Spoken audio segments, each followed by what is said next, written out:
So I was gonna say, where do you get your chains from? I've discovered recently, well, actually, it was a couple years ago, but you can get chains a lot cheaper at the hardware store versus buying them from like a lifting company. Like I know Rogue and Titan, they charge a fortune for chains, and you can get them for half of the cost at your local hardware store.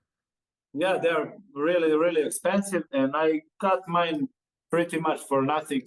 They were old from some construction company or something. It Oh, was there you pretty go. much at Yeah. home. So Yeah. Get some bolt cutters and yeah. Added paint on them, cleaned everything I had. I have pretty good addition to my team. I also have much thicker chains back there, but I don't use them as much. They're 66 pounds as well, but this long. It's pretty much like a ball. yeah. So have you ever studied into like block periodization at all? That's what I'm currently running. So pretty much you have different phases. You have your hypertrophy phase, move on to strength phase. Some people go right from that into a or sorry, into a peaking phase.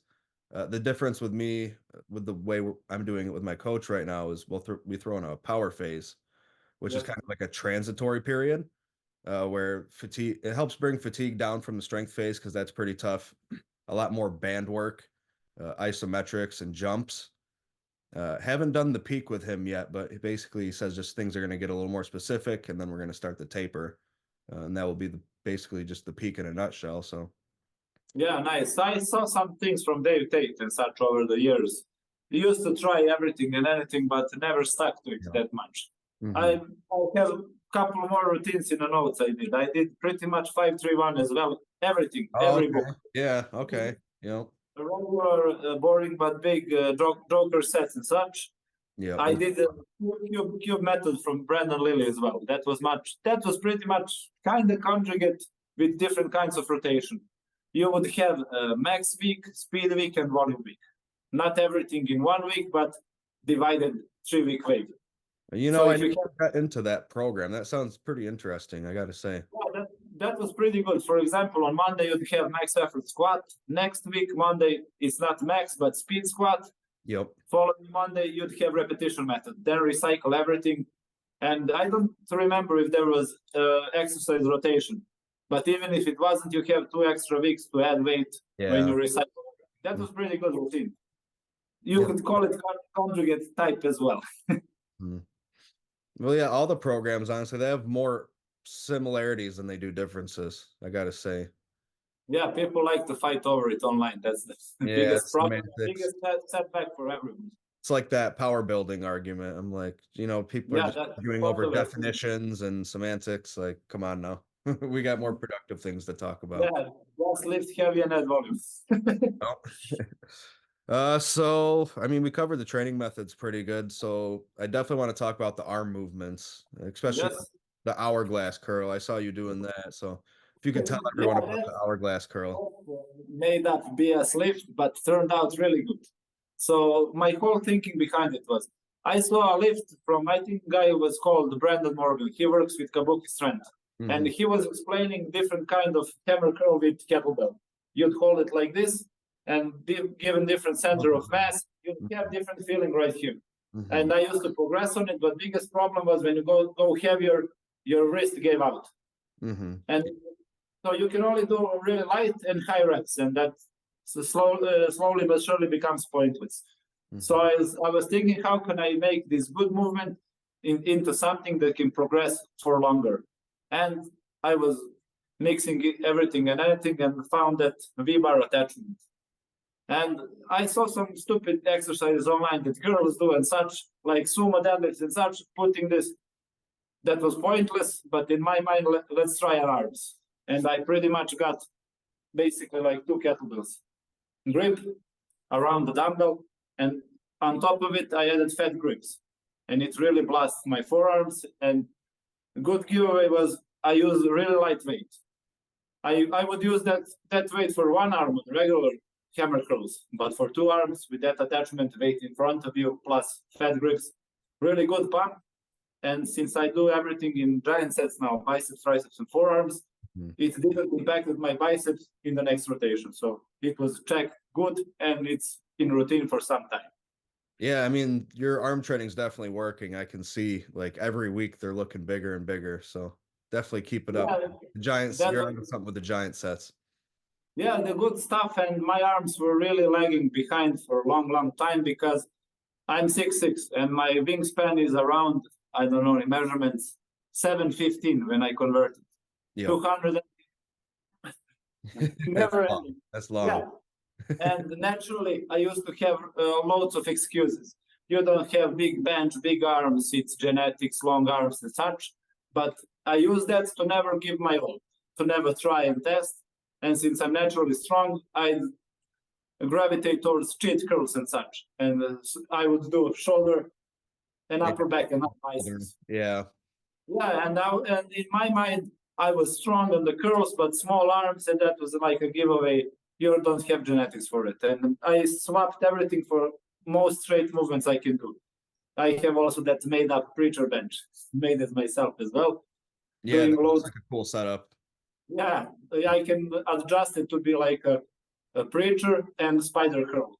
And I do easy bars. And these days I do everything with fat grips because I love forearm training as well and Mhm. those arm wrestling stuff. Yeah, that's pretty good. And I also used to have a bad excuse for it. It was like if you do your forearms, your grip will be fatigued for your deadlift. Oh And yeah, I always, they recover so fast. yeah, it's incredible. As soon as you start doing them, you can do it pretty much every day. Yep. And another stupid thing was I never really had grip problems because I really have big hands. Oh, that definitely helps. You pull Yeah, hook grip, right? yeah, I pull hook grip, and I can pretty much. There was never time in my life in any grip where it fell out, That's nor mixed grip nor hook you grip. know. Yeah, I I can only never use had. a deadlift bar. Excuse me.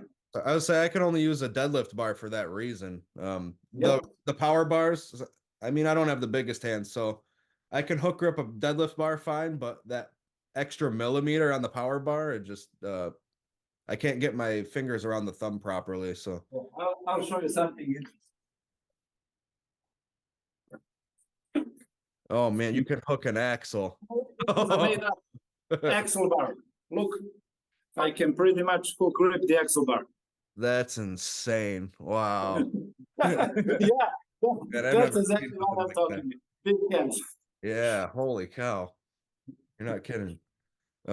So I was looking through your page earlier. I saw you doing some football bar curls. I love those for arm training too. Does yours have the angled grips on it, or is it just Yes, all so straight? three angled grips, and the widest one, which is cambered for longer range of motion, is neutral. Okay. Yeah, I'm liking them angled grips lately. You can have it semi-supinated. Oh, okay. Looks like they're all slightly angled. Yeah, so Yeah, you pretty much have 7 grips. yeah, Three with this, three with that, and yeah, two and one neutral. yeah. For actually, if you semi-pronate them in, so the ones that are like internally rotate a little bit, that's great for the forearms and the Yeah, great stuff. brachioradialis. Yeah, what are your favorite movements for the arms? For the arms, probably those football bar curls, I gotta say. Incline curls, cable Yep. curls. I've been starting to do them with the perfect form lately, which is something Vince Gironda popularized. So pretty much as you're going down, you're leaning back, Yeah. and that's going to give you an extra stretch there. And then as you come up, you lean forward. Yeah. It's the opposite of a cheat curl, really. And it's very strict and it gives you a better stretch and a better squeeze. So I can't say for sure yet. I haven't been doing it long enough, but I think I got a winner with it. Yeah. And for the triceps, what you do mostly? Triceps, definitely the SSBJM press. If Yeah. I'm not sure if you can on your safety squat bar, but some of the models you can take Yeah, no, they are in, I can't unscrew it. They're so you one could piece. build, they might be too long, but you could build a pad over the Yeah. handle so it's a little more comfortable to touch the chest. I used to do them with this. It doesn't bother me, but it pierces through my chest when I go heavy. So Yeah, you gotta get like some foam pad or something like yeah. that, free foam. Yeah, next problem is a short range of motion because when it touches, it's just like this. If I could remove them, that would be That'd be much deeper perfect. into the neck. So I mean, a way you can simulate it with a straight bar is to do where you come down for like you just lower it like a regular bench press, and then about halfway start. I call the Yeah, cue reverse curl the bar to your nose. yeah. That I helps me get them pretty I well. used to do that in my routine. But I was writing it like rolling extensions with barbell, or I saw someone calling it Californian extensions. It's pretty much this. Yep. Yeah, very similar thing. Yep. Those are nice with the dumbbells with that kind of form. I like them. With the slight decline too. I'm not sure Yeah, if I've tried those before. I tried loads of decline stuff. It puts your shoulders and elbows in really good position and doesn't bother as much as this straight bench. Mm-hmm. You can use a little more weight too. So if you're controlling the eccentrics, you'll definitely notice it in the Yeah. size gains. Yeah, but my favorite for now is that football bar long head extension from the flat bench, I all the saw way you down, doing them. Yeah, you're moving like 150 pounds. 170 kilograms. What's this? Yeah. Yeah. Just about like, 155 or something times 10. yep. And I That's used to do a insane. couple of reps with 80 kilograms as well. It's going that way. Wow. That's gotta be, do you notice carry over to your bench more from it or to your overhead press? I don't know as for the long head stuff, Mm-hmm. mostly to the sides. When I used to do most of the jam presses and stuff around the elbow, that's when my presses were the best. Mm-hmm. This time I just pick stuff to make my arms bigger. Yeah, okay. I Definitely see. helps, Yeah, but it's not, yeah.